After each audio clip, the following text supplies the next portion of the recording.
Hola, ¿qué tal? ¿Cómo andan? Bienvenidos al seminario 7. Hoy es una continuación del seminario de la vez anterior, el seminario 6. Vamos a estar viendo mecanismos de distribución que van a principalmente sostenerse sobre el citoesqueleto, muchos de ellos, y vamos a ver cómo las macromoléculas son dirigidas a diferentes lugares y también al final vamos a estar hablando un poco de vesículas extracelulares.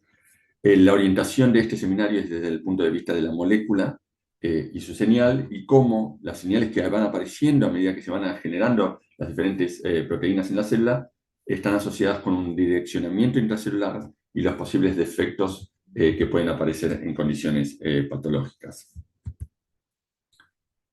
Eh, los objetivos básicos va a ser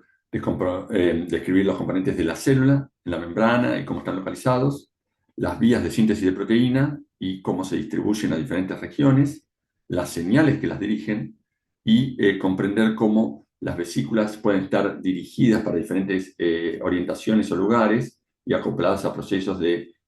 maduración, transporte, degradación y secreción. Y relacionar en la última parte estos conceptos con posibles defectos que pueden estar siendo funcionales en la célula.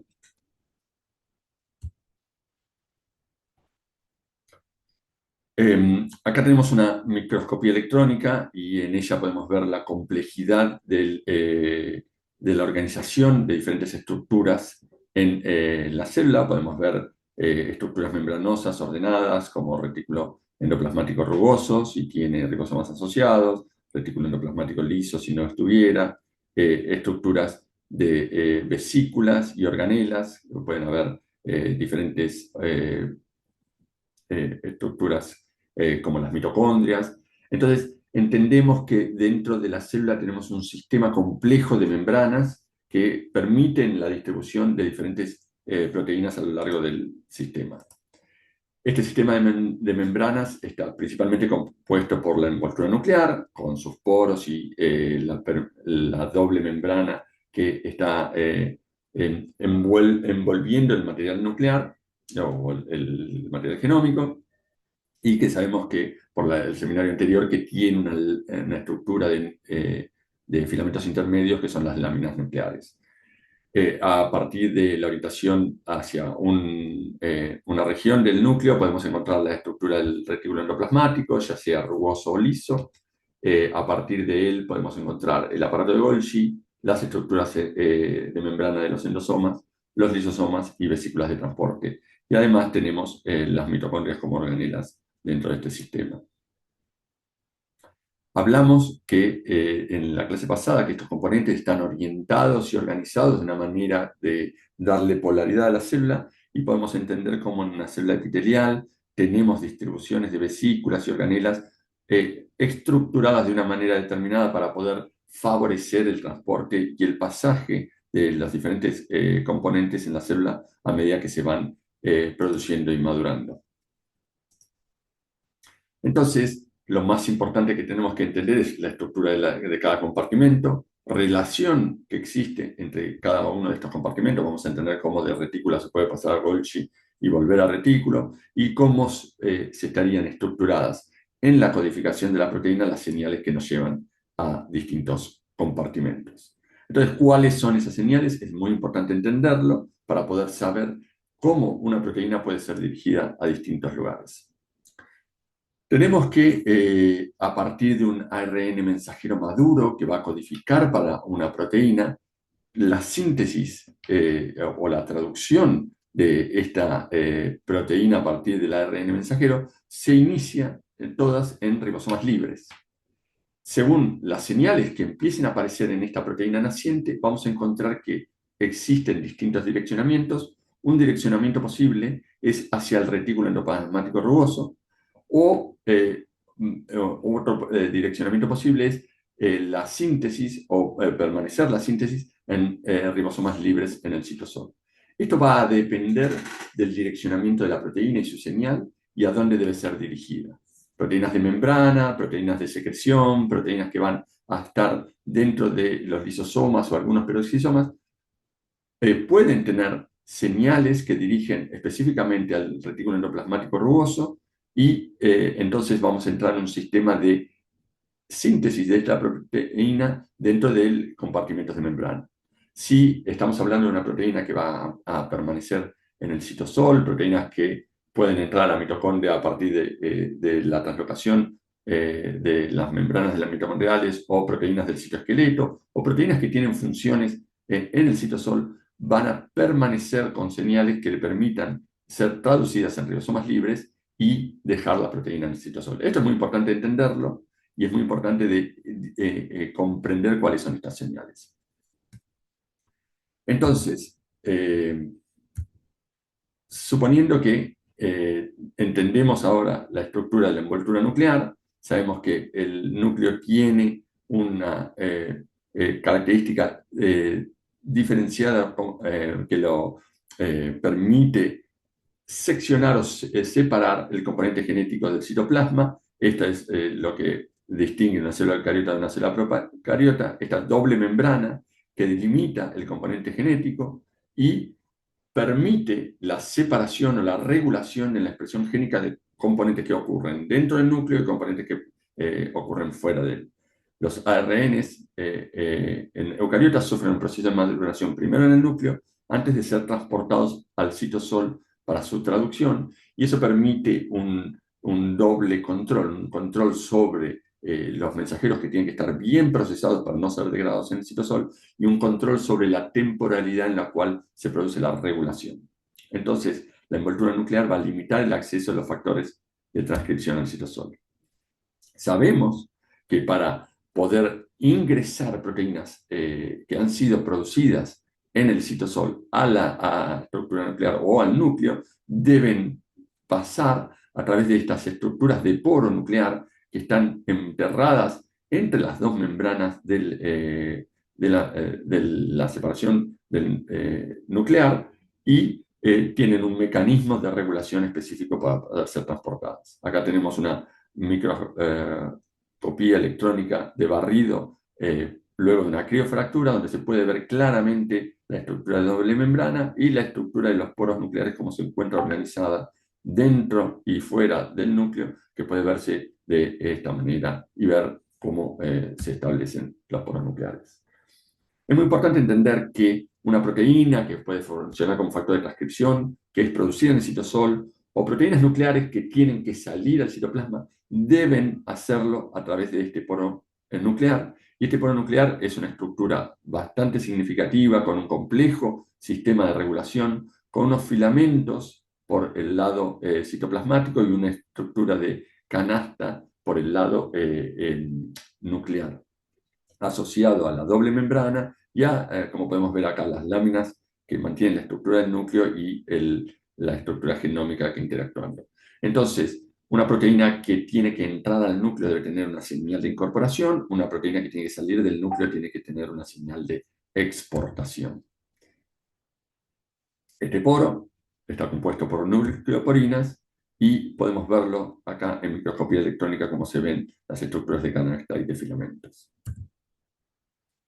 Nuevamente, la cara citosólica del poro nuclear, la cara intranuclear con los filamentos de las láminas nucleares, y podemos ver la estructura de canasta interna. Entonces, si una proteína citosólica tiene que entrar al núcleo, una proteína nuclear tiene que salir del núcleo, debe tener cierta señal que puede ser reconocida. Esta señal puede estar en su estructura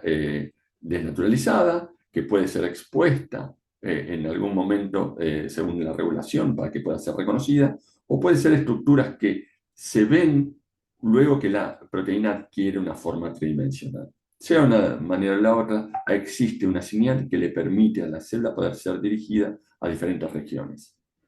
Entonces, esta sería una de las señales que tenemos que entender, que se llama señal de localización nuclear. Y existen específicamente señales de codificación en la estructura proteica que le permiten, según la estructura proteína, proteína, lisina, lisina, lisina, arginina, lisina, valina, ser una señal de importación o una señal, en este caso teniendo leucinas repetidas y isoleucina, de exportación para afuera del núcleo. Estas señales tienen que estar de alguna manera mostradas o codificadas en la secuencia proteica y lo que van a hacer es permitir esta localización. Como podemos ver, si una proteína fluorescente le introducimos esta señal que les mencionaba de importación nuclear, cuando la transfectamos y la hacemos expresar en una célula, vemos que se incorpora al núcleo y podemos observar las estructuras nucleares. Sin embargo, si rompemos alguna de estas secuencias de codificación, podemos ver que ahora esta proteína no entra al núcleo y se mantiene principalmente citosólica. Esto es un experimento para poder determinar cuáles serían las secuencias necesarias para tener en una proteína que la dirija específicamente al núcleo, o cómo cambiar mínimamente esas secuencias impide que esa proteína tenga una localización específica. Entonces, entendemos que la proteína tiene que tener una señal y entendemos que esa señal le va a permitir a la proteína pasar a través del poro. Sin embargo, el pasaje no es simple y directo, el pasaje es dirigido y está dirigido principalmente por unas GTPasas que se llaman las RAN, que le dan direccionalidad a través del poro nuclear. Entonces, RAN se va a unir a una proteína y va a ser capaz de dirigir la localización de esa proteína. Para que RAN se una a esta proteína tiene que tener esta localización, esta señal de localización. RAN se une y entonces cuando RAN está unida a GDP en el citoplasma, puede asociarse a las estructuras de filamento del poro nuclear y dirige las proteínas hacia el núcleo. Entonces, RAN en estado GDP va a dirigir a su proteína asociada a ser internalizada hacia el núcleo. Cuando RAN entra al núcleo, se encuentra con este intercambiador que le saca el RAN-GEF, que es un intercambiador, le saca el GDP, ¿ok? Y le incorpora el GTP a RAN. Esto hace que RAN se disocie de su proteína que tenía asociada, esta proteína que tenía señal de localización nuclear queda en el núcleo, y RAN-GTP ahora tiende a salir del núcleo, en el estado GTP. Y entonces RAN-GTP tiende a salir del núcleo, puede arrastrar consigo una proteína con señal de exportación, y entonces la lleva ahora afuera del núcleo. Cuando RAN sale del núcleo, se encuentra con RAN-GAP, que es un cortador, es una fosfatasa que le corta el fosfato al GTP. Cuando le corta el fosfato al GTP, RAN pierde unión sobre la proteína de exportación y la puede sacar y liberar en el citosol, y ahora volver a quedar en estado RAN-GDP para poder cumplir este ciclo. Entonces existen importadores y exportadores, principalmente estas proteínas RAN, que pueden direccionar, si RAN-GDP, entrar proteínas del citosol al núcleo, o RAN-GTP, sacar proteínas del núcleo al citosol. Entonces, estos importadores que van a poder entrar en direccionamiento, le dan direccionalidad al transporte. Una proteína con señal nuclear puede reconocer a RAN-GDP en el citoplasma y la ayuda a entrar. Cuando RAN-GEF cambia GDP por GTP en el núcleo, esa proteína se disocia de RAN, quedando ahora en el núcleo. Y esta es la forma que entra. Una proteína que sale del núcleo se puede reconocer a RAN-GTP en el núcleo. RAN la ayuda a salir al citoplasma, y cuando RAN-GAP corta el fosfato de GTP en el citoplasma, esa proteína se disocia de RAN, quedando en el citoplasma. Entonces, podemos entender que existen importadores y exportadores que ciclan a través del poro nuclear y pueden direccionar proteínas según su señal para que sean internalizadas o externalizadas del núcleo.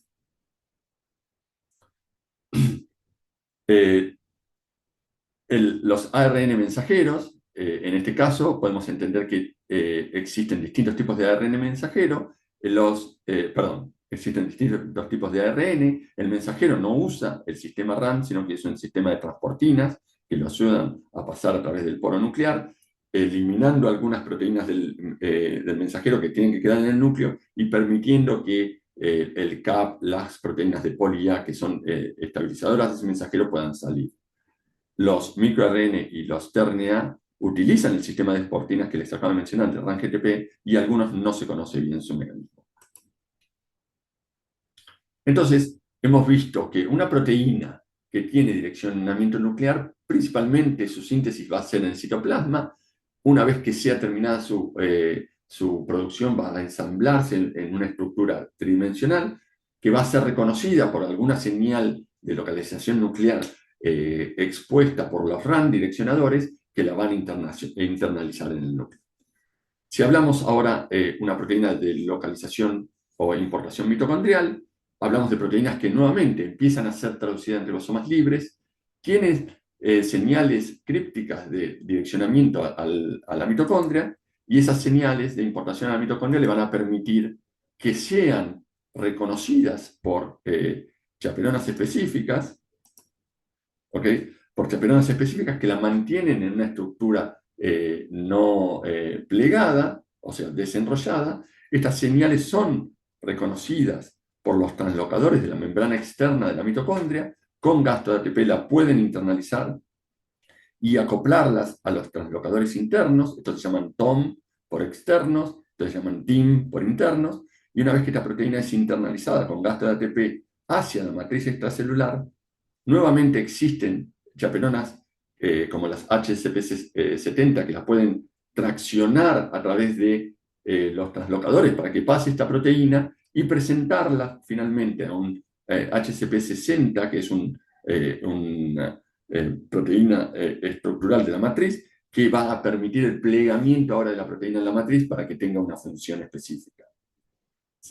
Como estas proteínas pueden traslocar directo hacia la matriz por los translocadores externos internos, pueden, si tienen una señal hidrofóbica, traslocarse en algún momento a la membrana externa de la mitocondria, pueden, si no, traslocarse en algún momento a la membrana interna de la mitocondria, o podrían ser internalizadas y posteriormente pasar a través de pequeños poros hacia el espacio intermembrana. Entonces vamos a entender que existen distintos direccionamientos dependiendo de donde tiene que dirigirse dentro de la mitocondria, si es la matriz o las membranas mitocondriales. Sin embargo, estas proteínas de direccionamiento mitocondrial, principalmente las que van a la matriz, van a ser producidas en el citoplasma y traslocadas a través de estos traslocones a la matriz mitocondrial. Algunas proteínas de membrana mitocondrial pueden ser incorporadas a la mitocondria en momentos que la mitocondria produce interacciones de membrana con el retículo endoplasmático rugoso y se produce una transferencia no solo de lípidos de membrana hacia las mitocondrias, sino también de proteínas estructurales. Entonces vimos la síntesis de proteínas que van a permanecer en el citosol, vimos la síntesis de proteínas que podrían dirigirse al núcleo, o la síntesis de proteínas que van a ser enviadas a la mitocondria o a la matriz mitocondrial a través de la translocación de los translocones. Todas estas proteínas se producen, inician su síntesis en ribosomas libres y van a terminar su síntesis en ribosomas libres. Ahora podemos hablar de otro grupo de proteínas que tienen que ser o exportadas, o proteínas estructurales de membrana, o proteínas que van a terminar dentro de alguna estructura como los lisosomas o los endosomas. Estas proteínas van a tener ahora que ser dirigidas hacia el retículo endoplasmático rugoso, y para ello van a tener una señal específica de envío hacia el retículo endoplasmático rugoso. Entonces, estos mensajeros son leídos por ribosomas libres, empiezan la síntesis de proteína y aparece una señal de envío hacia el retículo endoplasmático rugoso. Esa señal de envío hacia el retículo endoplasmático rugoso es una señal PRS, que inicialmente una partícula de reconocimiento de esa señal se asocia al retículo y frena la síntesis. Este frenado de la síntesis de la proteína lo que va a permitir es que esta partícula de reconocimiento señal sea reconocida por un receptor en la membrana del retículo endoplasmático rugoso, que va a acercar el ribosoma al translocón. Existe un translocón en el ribosoma, y cuando esta interacción del translocón del ribosoma con el ribosoma, el translocón con el ribosoma, se unan, va a permitir la continuación de esta proteína, que va a hacer ahora entrar o en la luz del retículo endoplasmático rugoso, o en la membrana si tiene porciones hidrofóbicas del retículo endoplasmático rugoso. Entonces, este frenado de proteínas de exportación, proteínas de membrana plasmática, proteínas que van a ir a los lisosomas, permite la asociación del ribosoma con el translocón para continuar ahora la síntesis en el retículo endoplasmático rugoso. Como podemos ver en otra imagen, esta proteína que está siendo sintetizada, este es el péptido señal, este sería el translocón, y esta señal péptido señal es cortada por una peptidasa del péptido señal que elimina esta señal de la proteína, y entonces ahora esta proteína puede quedar en el lumen del retículo. Entonces, una proteína soluble que será secretada o parte del sistema de membranas es enviada al retículo porque tiene este péptido señal que frena inicialmente la síntesis y después continúa en el retículo para ser cortado posteriormente por una peptidasa que le permite seguir la síntesis y el plegamiento. Si una proteína en su síntesis posee una región hibridofóbica, dado que es una proteína estructural de membrana, en este caso con un pasaje transmembrana, cuando esta proteína sea sintetizada a través del translocón, esta región hidrofóbica va a permitir que el translocón se abra, se transfiera la parte hidrofóbica a la membrana plasmática del retículo y entonces continúe su síntesis para dejar una proteína estructural de membrana que va a ir transfiriéndose a través de la membrana del retículo. Existen en el retículo, también lo vamos a ver para Golgi, distintos mecanismos de modificación de proteínas que sirven, además de señalización. Una modificación muy importante que se produce en el retículo es la N-glicosilación, o sea, la glicosilación en residuos de la proteína de asparagina. Como podemos ver acá, si hubiera una estructura de asparagina dentro de la secuencia de la proteína, existe la transferencia a través del grupo dolicol de una estructura de oligosacáridos que puede ser unida a esta asparagina, dando ahora una modificación de hidratos de carbono sobre la proteína que puede conferirle un cambio en su estructura, un cambio en sus propiedades de cargas, un cambio en sus propiedades de direccionamiento, y ahora vamos a entender ese proceso. Otra de las modificaciones que podemos encontrar es la formación de uniones glicofosfatidilinositol, que se llaman GPI, en el retículo. Esto lo que permite es que una proteína que está siendo sintetizada en retículo sea directamente asociada o covalentemente unida a un grupo de fosfolípidos, en este caso por un grupo de inositol, y esta proteína ahora va a tener una unión directa, no por estar enterrada en la membrana, sino por estar linkeada o unida directamente por uniones covalentes a la estructura del inositol de un fosfolípido componente de la membrana. Hablamos que las proteínas de exportación o direccionamiento de membrana van a ser producidas en retículo. Hablamos que una de las modificaciones muy importantes de direccionamiento y de cambio de estructura de las proteínas es la incorporación, la N-glicosilación en retículo, incorporación de hidrato de carbono, la unión de grupos GPI, pero además sabemos que en el retículo se produce un proceso muy importante que es el plegamiento de la proteína. Las proteínas en retículo pueden ser modificadas y estas modificaciones están asociadas con una adquisición de una estructura terciaria de ensamblado en el retículo, y eso se debe a que existen chaperonas estructurales como calmidina o calreticulina dentro del retículo que son capaces de plegar la estructura de esta proteína de una manera correcta. Si esta proteína se pega de manera correcta, va a continuar con la vía de síntesis y va a ser envuelta en una estructura de membranas para ser transferida al sistema de Golgi. Si esta proteína no se plega bien, se produce un gasto energético para tratar de forzar su plegamiento. Si este no se produce, es marcada con sistemas de ubiquitinación para enviar esta proteína al ERAD, que es el sistema de degradación asociado al retículo endoplasmático, que le permite asociarse ahora a un sistema de degradación como el proteasoma y degradar selectivamente esta proteína. Función del retículo: síntesis y modificación de la proteína de membrana, N-glicosilación o formación de uniones GPI, el agregado de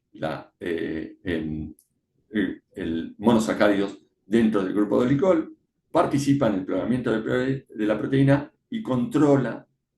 si las proteínas están correctamente plegadas o las manda a degradación. Sabemos que después del retículo endoplasmático rugoso, las proteínas son empaquetadas en vesículas y enviadas hacia el sistema de Golgi. El sistema de Golgi se compone de unos sacos de membrana secuenciales en los cuales se van a producir otras modificaciones en Golgi otros procesamientos para dirigir las proteínas a diferentes regiones, ya sea si van a ir por modificaciones al lisosoma, si van a ser estructurales de la membrana plasmática o si van a ser secretadas al extracelular. Sabemos que este pasaje es un pasaje secuencial, dado que podemos marcar las distintas cisternas de Golgi a lo largo del tiempo si frenamos la síntesis a lo largo del tiempo, y podemos ver que existen dos caras, una cara cis y una cara trans de Golgi, a medida que las proteínas se van direccionando y transfiriendo a las diferentes cisternas. Hemos visto que en retículos podríamos generar esta modificación en asparagina. Es importante que en Golgi se puede modificar este hidrato de carbono que ha sido asociado a esta proteína, y este hidrato de carbono puede tener distintos direccionamientos. Si esta modificación, glicosilación, se modifica en Golgi para adquirir un número significativo de residuos con cargas negativas, esta va a ser una señal de direccionamiento que va a permitir que esta proteína se dirija hacia la membrana plasmática y ser expuesta en el extracelular, dado que tiene un componente significativo de cargas negativas en estos hidratos de carbono. Si la modificación de esta asparagina, perdón, de este hidrato de carbono en asparagina se produce hacia una manosa 6-fosfato, esa es una señal de direccionamiento para específicamente para el lisosoma. Entonces, distinta modificación iniciada en Golgi, según como madure distinta modificación en asparagina iniciada en retículo, según como madure en Golgi, va a ser una señal de direccionamiento para la membrana plasmática, dependiendo si incorpora oligosacáridos complejos con carga negativa, o una señal para el direccionamiento hacia el sistema de endosomas y lisosomas si posee una manosa 6-fosfato como complejo de modificación. Entonces, en Golgi continuamos el procesamiento, continuamos con las modificaciones, además de las modificaciones de la N-glicosilación. En Golgi se puede producir la O-glicosilación en otro residuo de la proteína, y además la distribución dependiendo de qué fosfolípidos vamos a estar modificando. Entonces, entendemos que a partir de retículo transferimos a Golgi, y de Golgi podemos tener distintos direccionamientos hacia los endosomas tardíos y los lisosomas, si esta vesícula tiene proteínas cargadas con manosa 6-fosfato, o hacia el citosol o la membrana plasmática, si esta vesícula tiene proteínas cargadas con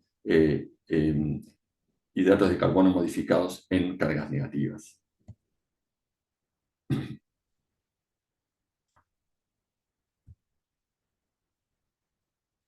Además, podemos entender que existen diferentes vías de direccionamiento. Podemos entender que hay una vía secretoria constitutiva, donde la vesícula que sale de Golgi se transporta directamente hacia la membrana plasmática, y una vez que llega es incorporada en la membrana plasmática, o una vía dependiente de una señal, que es una vía secretoria ya no constitutiva. Se produce en este caso un cargado de vesículas con diferentes moléculas que se acercan a la membrana plasmática, pero esperan específicamente la señal que generalmente está mediada por un receptor de membrana. Cuando esa señal se produce es cuando masivamente se incorporan las vesículas a la membrana plasmática y se produce la liberación del contenido. Entonces, una vía de secretoria constitutiva, una vía secretoria mediada por una señal y receptor, que sería entonces la secreción regulada. Fíjense en este caso, una microscopía electrónica de una célula altamente cargada con vesículas, un mastocito, que tiene vesículas de histamina, que van a responder únicamente en su secreción ante un estímulo, y cuando se produce ese estímulo se produce una incorporación masiva de esas vesículas y la liberación de histamina al medio extracelular. Hemos visto los componentes del retículo. Vamos a ver el retículo endoplasmático liso también y sus funciones, principalmente en la producción de fosfolípidos o de lípidos de membrana, y podemos entender que las diferentes densidades, tanto del retículo endoplasmático rugoso como del liso, por tener los ribosomas asociados, le da una densidad distinta, y entonces vamos a entender que existen ahora mecanismos de técnicas que nos permiten a nosotros separar estos componentes en diferentes densidades. Si nosotros ponemos un homogenato donde tenemos vesículas de componentes del retículo endoplasmático liso, acá en estas que están lisas, o componentes del retículo endoplasmático rugoso, dada la densidad que le provee, en este caso, tener un montón de ribosomas asociados, podemos cargarlos en un gradiente de separación de sacarosa, en este caso, y centrifugarlos, y dado su densidad, podemos separar los componentes de vesículas pesadas de los componentes de vesículas lisas. Entonces, esta idea de que existe también un retículo endoplasmático liso, que ahora no tiene, como se dice, sus componentes de retículos asociados, podemos saber que este retículo endoplasmático liso está principalmente asociado a la generación de lípidos de membrana y a partir de la cara externa del retículo en la cual se incorporan los ácidos grasos y el glicerol fosfato. Podemos ver acá dos estructuras de ácidos grasos con acetil-CoA que son unidas a este glicerol fosfato y permiten, por medio de una interacción, incorporar en la cara citosólica de la membrana fosfolípidos. Esta síntesis de fosfolípidos genera un desbalance específico en la estructura de membrana, dado que los fosfolípidos se incorporan únicamente en una cara, que es la cara citosólica de la membrana, y entonces para que este balance se mantenga homeostático y estable, existen flipasas capaces de flipar, o sea, cambiar de un lado de la membrana hacia la otra los fosfolípidos y generar un balance en la estructura de membrana, si no habría un desbalance. Sabemos que estas estructuras de membrana pueden direccionarse a diferentes lugares a partir del retículo y sabemos principalmente que en la cara externa de la membrana plasmática los fosfolípidos están orientados de una manera regulada con fosfolípidos cargados negativamente hacia el lado extracelular de la célula, dado que interactúa con un ambiente acuoso, y entonces nuevamente los fosfolípidos que llegan desordenados a la membrana plasmática a partir de la acción de flipasas pueden ser reordenados e intercambiados unos a otros. Funciones relevantes del retículo endoplasmático rugoso una es la producción de los fosfolípidos o lípidos de membrana, como habíamos mencionado. La otra es un reservorio significativo de calcio, y algunas células han especializadose para tener altos componentes de reservorio de calcio. Este reservorio de calcio se encuentra dentro del retículo y está regulada su liberación al citoplasma ante demanda por fosfolípidos de membrana que pueden ser liberados una vez que son clivados de la estructura de ácidos grasos, como el inositol trifosfato, que puede asociarse a un receptor del retículo endoplasmático liso, permitiendo su apertura y la liberación de calcio, principalmente del retículo hacia el citoplasma. Además de la glucogenólisis, podemos saber que el retículo endoplasmático liso está involucrado en la detoxificación de compuestos liposolubles, la síntesis de lípidos, fosfolípidos y colesterol, como mencionamos anteriormente, asociado también esto a la producción de hormonas esteroides y reservorio de calcio, como mencionamos. Entonces, tenemos diferentes componentes de la célula. Sabemos que además hay componentes extracelulares que pueden ser incorporados hacia la célula, entrada en material extracelular en estructuras de vesículas. Este fenómeno se llama la endocitosis y existe mecanismos controlados para la endocitosis. Si esta endocitosis incorpora grandes partículas como bacterias, que pueden ser células que van y reconocen componentes extraños y pueden incorporarlas dentro de la célula para degradarlas. Vamos a estar hablando de la fagocitosis y la pinocitosis, la entrada de fluidos o moléculas pequeñas a la célula. Entonces, estos sistemas de incorporación de sustancias del extracelular hacia la célula está regulado por estructuras de membrana como los endosomas, que son parte del sistema de endomembranas, y se refieren a los procesos de invaginación de la membrana plasmática para incorporar ya sea componentes grandes por fagocitosis, componentes pequeños por pinocitosis o el sistema de incorporación de componentes de membrana. Hemos mencionado la liberación regulada, también tenemos la incorporación mediada por receptores, y para eso vamos a ver estructuras especializadas de la membrana que concentran receptores específicos que ante la estimulación de un ligando con el receptor, una señal con su receptor específico, se producen modificaciones en los receptores de membrana que reclutan a estas canastas o estructuras de canasta que van a permitir la invaginación. Esta invaginación o formación de vesículas endocíticas a partir de receptores son súper eficientes en la incorporación de componentes extracelulares en alta concentración. Como les mencionaba, la endocitosis mediada por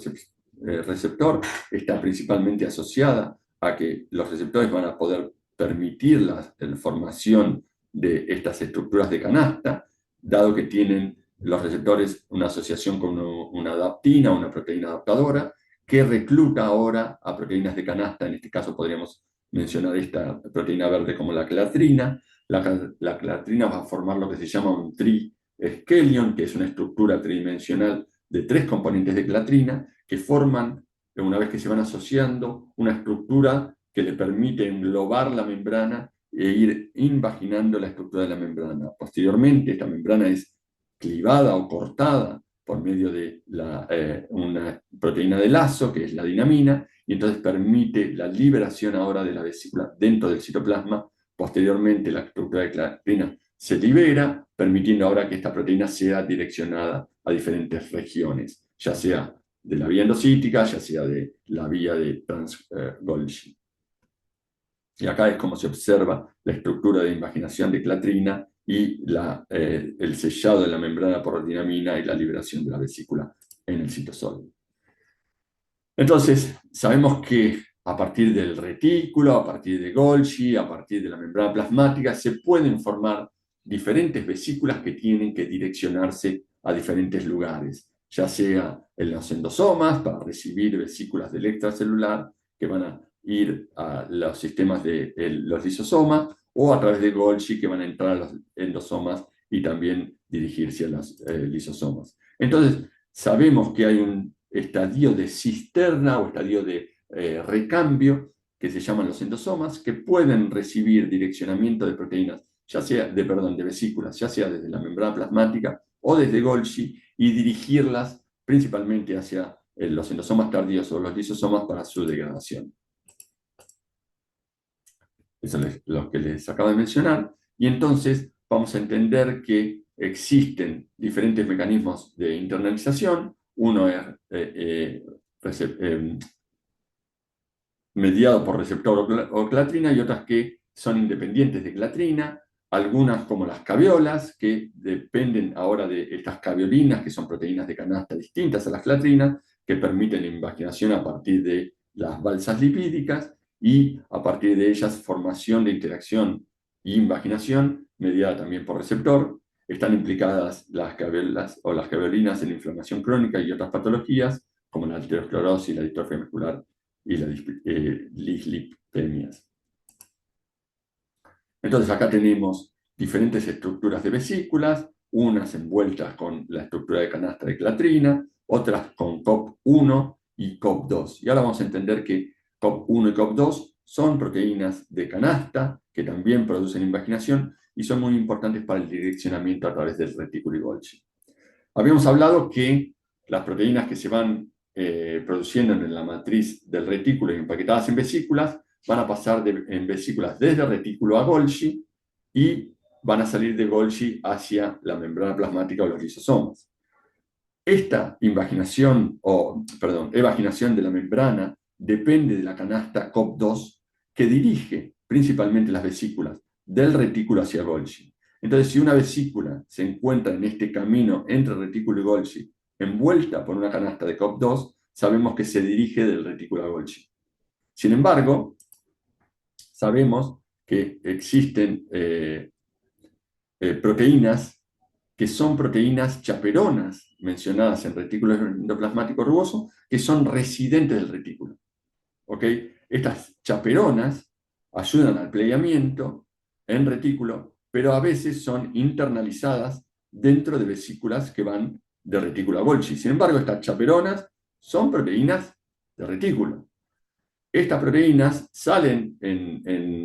algunas veces con estos componentes envueltas en vesículas COP2 que van de retículo a Golgi. Sin embargo, son reconocidas en Golgi como proteínas residentes del retículo que tienen que volver al retículo. Para volver al retículo son segregadas hacia los extremos de Golgi, empaquetadas en nuevas vesículas, ahora vesículas cubiertas con canasta de COP1 en azul, y esa COP1 le va a permitir a estas vesículas retornar nuevamente al retículo. Entonces, si encontramos entre el retículo y Golgi una vesícula con canasta de COP2, sabemos que va de retículo a Golgi. Si encontramos en este espacio una vesícula con canasta de COP1, sabemos que está volviendo de Golgi a retículo. Y esto lo que permite es mantener proteínas residentes del retículo en el retículo para que no sean llevadas a las vías de exportación. A partir de Golgi, unas vesículas o proteínas que han pasado a través de las cisternas de Golgi, para la vía de exportación, van a ser ahora empaquetadas en vesículas de clatrina, ya sea para la vía secretoria o para la vía de los endosomas tempranos y tardíos. Entonces, a partir de la cara trans de Golgi se empaquetan en vesículas recubiertas con clatrina que van a salir direccionadas a distintas vías. Ahora, ¿cómo sabe una vesícula que sale de Golgi hacia dónde tiene que dirigirse? ¿Cuáles son los mecanismos moleculares que la guían? ¿Cuáles son esas señales que tenemos que entender que van a permitirle a esta vesícula transportarse de retículo a su direccionamiento final? Y esas señales están asociadas con las proteínas residentes de esta vesícula y las proteínas accesorias que se van a pegar. En este caso, las RAB, proteínas que se pueden asociar a GTP o a GDP, son proteínas de direccionamiento. Las RAB, RAB, en este caso, se van a asociar ahora a motores moleculares y le van a dar direccionamiento. Si fueran a la membrana plasmática, en la membrana plasmática existe un receptor de RAB, un efector que reconoce a una RAB específica y acerca esta vesícula hacia la membrana plasmática. Además, esta vesícula está cargada con proteínas SNARE, en este caso rojo, las SNARE vesiculares, y entonces las SNARE vesiculares, cuando la vesícula se acerca a la membrana plasmática, se va a encontrar con las T-SNARE, que en este caso están en celeste. Estas SNARE van a formar una estructura de lazo muy fuerte que va a permitir que esta vesícula se acerque mucho a la membrana plasmática, permitiendo ahora su fusión con la membrana plasmática y la liberación al extracelular de los componentes de esta vesícula. En este caso, RAB, que era un direccionador que era reconocido por proteínas motoras y transportado a través de los microtúbulos hacia su direccionamiento final, una vez que cumple su función, RAB, GTP es disociado el GTP por una hidrólisis de una proteína que corta el fosfato, y entonces ahora GDP-RAB se hace soluble, se disocia de la membrana plasmática y puede volver a la membrana de Golgi. En la membrana de Golgi existe un intercambiador que le saca el GDP y le pone un GTP y ahora vuelve a tener afinidad por la membrana para poder seguir el ciclo de transporte. Entonces, las RAB GTP se asocian a la membrana, son direccionadores. Una vez que se corta el GTP, RAB GDP se hace soluble y puede volver a iniciarse en el ciclo. Entonces, las RAB van a ayudar al direccionamiento del destino de esta vesícula si tiene que ir a la vía de membrana plasmática, y habrá una RAB distinta si tiene que ir a la vía endocítica. Acá están la estructura del lazo que forman los complejos SNARE, el SNARE T de la membrana plasmática o de la membrana receptora, y el SNARE B de la membrana vesicular. Entonces podemos entender que las vesículas van a tener distintas vías de direccionamiento. Podemos tener una endocitosis a través de la membrana, pasado por esta cisterna del retículo del endosoma temprano y vuelto a presentar por un sistema reciclado en la membrana plasmática. Puede ser dirigido hacia los lisosomas desde el endosoma temprano al tardío a los lisosomas para degradación de componentes externos, o puede entrar en una vía de transitosis hacia la membrana de la basal a la apical en células polarizadas como en los epitelios.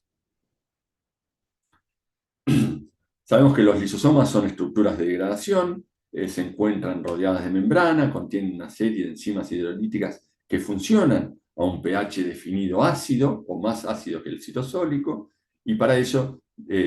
por ello, los componentes enzimáticos que funcionan en este pH pueden degradar proteínas, ácidos nucleicos, carbohidratos y lípidos. Funcionan como una parte del sistema digestivo de la célula para degradar material captado, tanto del exterior como producido internamente. Y se ven en microscopía electrónica por una alta condensación electrónica en componentes más oscuros, como se pueden ver acá, y esto se debe a una alta densidad de proteínas dentro de la vesícula lisosomal, que se encuentra en un pH más ácido porque posee una bomba de protones con gasto de ATP que acumula protones dentro de la vesícula, reduciendo el pH significativamente comparado con el intracelular.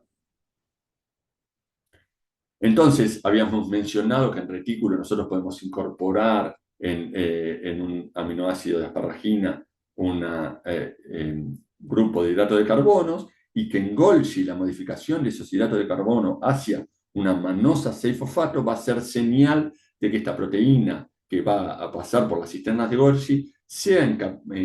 empaquetada en una vesícula de clatrina, va a recibir una RAB específica que la lleve direccionándola a la vía de endosomas tempranos, luego a la vía de endosomas tardíos y posteriormente a los lisosomas que tienen esta bomba de protones que van a ir acidificando el medio del lisosoma. Una vez que esta proteína llega al lisosoma, se produce disociación de algunos componentes, dejándola ahora de manera madura y activa en este pH donde puede funcionar de manera adecuada.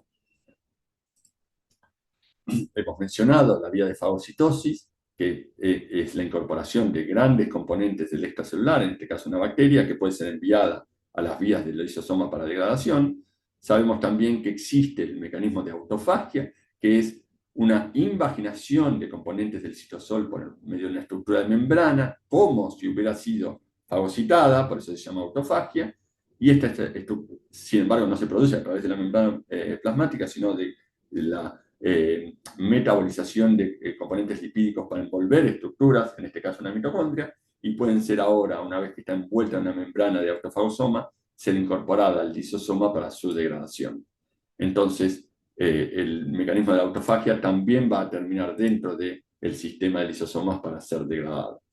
Cuando hablamos de autofagia, hablamos de 3 mecanismos de autofagia posibles: el que les acabo de mencionar, que es la macroautofagia, uno de los más estudiados, dado su relación con la degradación de las mitocondrias y componentes grandes del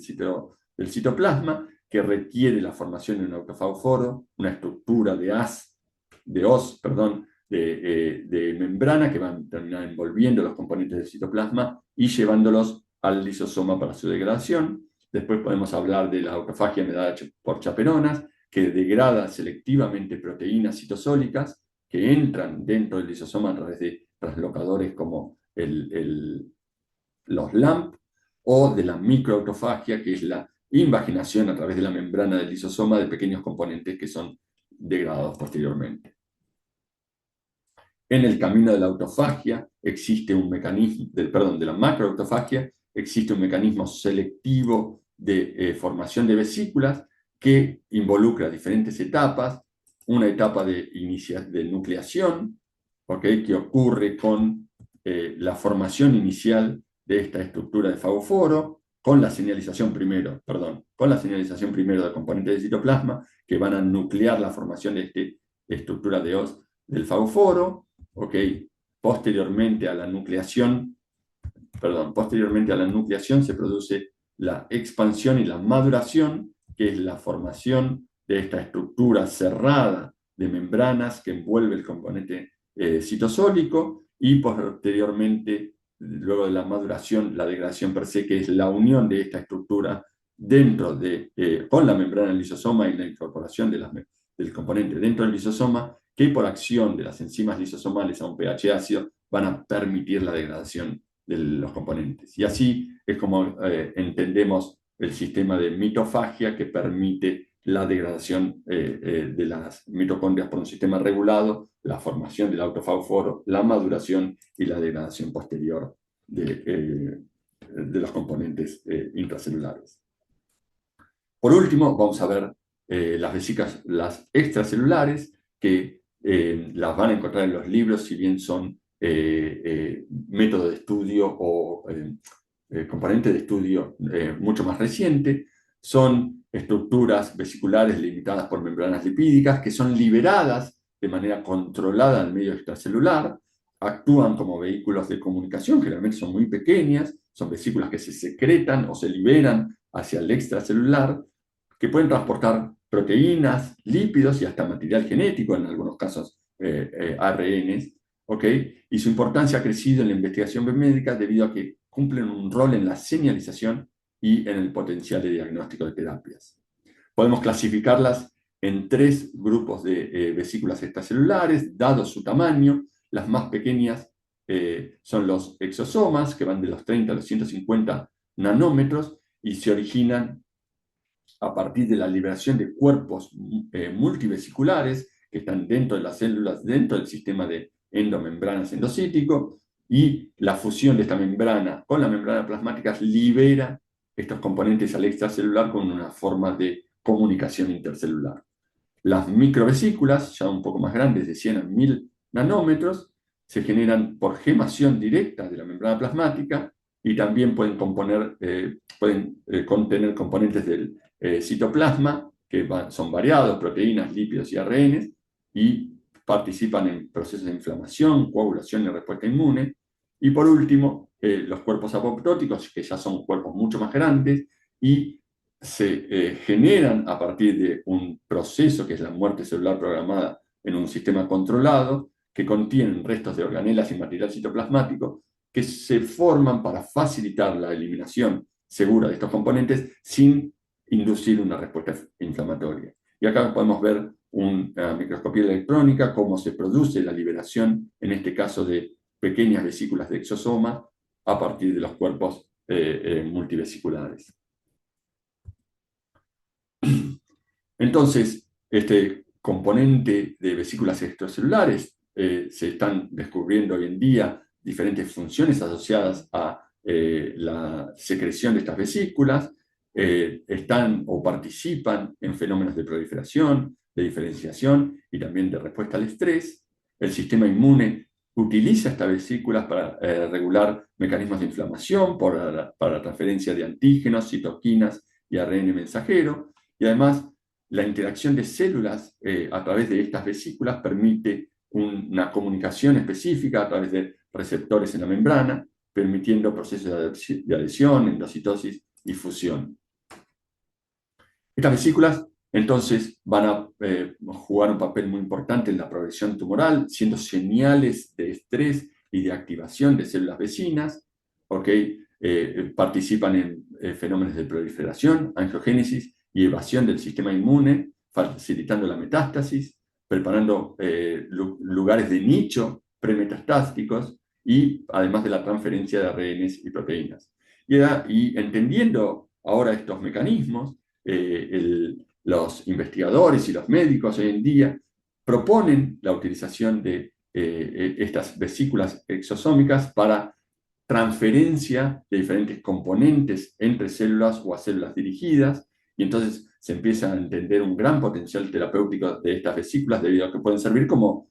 biomarcadores de daño y capacidad para transportar biomoléculas específicas que puedan modular respuestas celulares específicamente. Entonces se explora hoy en día la utilización de exosomas como vehículo de entrega de moléculas de ADN o ARN para la regeneración tisular al promover la reparación celular o en enfermedades neurodegenerativas para tratar de modular su progresión.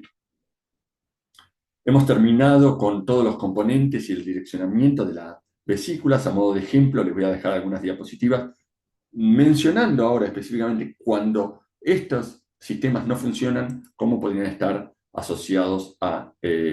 anomalías de direccionamiento. Entonces podemos entender que existen unas enfermedades muy características con defectos en la degradación de proteínas y acumulación de componentes que tendrían que ser degradados en los lisosomas. Son responsables de más de 30 enfermedades congénitas, o sea, de origen genético, que se denominan enfermedades de depósito lisosómico. Estas enfermedades se producen porque se acumulan cosas que deberían ser degradadas en los lisosomas y no pueden ser degradadas, y entonces estos lisosomas empiezan a engordar, a crecer, ¿okay? Tienen acumulaciones específicas de los componentes esfingomilinas, de diferentes proteínas, que no son degradadas regularmente en los lisosomas. Estas enfermedades se caracterizan, muchas, por tener una deficiencia en una única enzima, la enzima de direccionamiento de la proteína hacia los lisosomas. Son diferentes enfermedades como la de Tay-Sachs, la de Gaucher, la de Niemann-Pick, o la de Harler, dado por acumulaciones de diferentes componentes que no pueden ser degradados y, como se dice, lo que se ha determinado es que esta enfermedad, que tiene características significativas en el desarrollo, se deben a que la deficiencia está en una única proteína y es la enzima que cataliza el primer paso de marcado de las enzimas lisosómicas con la manosa 6-fosfato. O sea, el resultado no es una alteración de que, como se dice, de que las proteínas que tienen que degradar en el lisosoma no están bien o están alteradas, sino más bien la proteína que direcciona a las proteínas lisosomales por la modulación de la manosa 6-fosfato no está funcionando correctamente, entonces las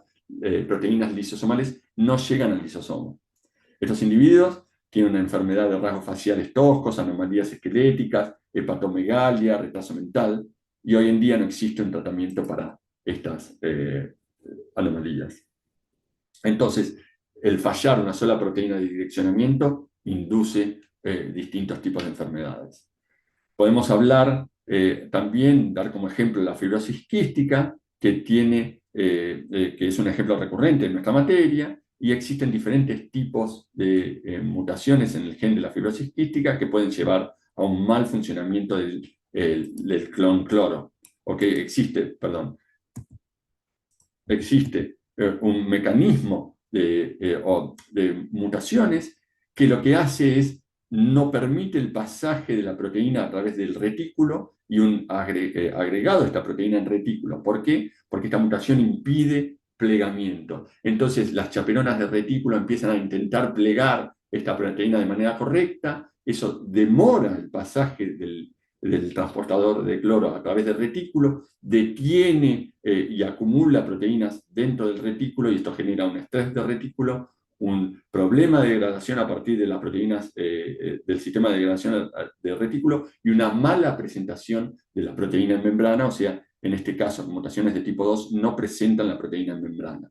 Esta también es una anomalía de direccionamiento que genera una falla en la presentación de la proteína en membrana plasmática y una anomalía del funcionamiento en el manejo del cloro. Y por último, vamos a hablar de una relación del Parkinson, que la etiología es variada, sin embargo, existe una asociación directa de anomalías mitocondriales y la inducción de muerte de las neuronas dopaminérgicas y mutaciones en proteínas específicas como parquina y PENK1, que inicialmente no se sabía bien o no se entendía bien su función cuando fueron encontradas en personas que generan Parkinson familiar de manera temprana, se empezaron a estudiar de manera más dirigida y se encontraron que son proteínas que pueden asociarse específicamente a la membrana externa de la mitocondria, señalizando por medio de fosforilaciones y modificaciones a la mitocondria para degradación. Entonces, estas proteínas parquina y PINK, que tienen un rol en el marcado de las mitocondrias para mitofagia, cuando no funcionan bien, podrían estar asociadas con un defecto en la degradación de mitocondrias que están dañadas y por ahí asociadas a un fenómeno de parkinsonismo o de muerte celular de neuronas dopaminérgicas. Terminamos ahora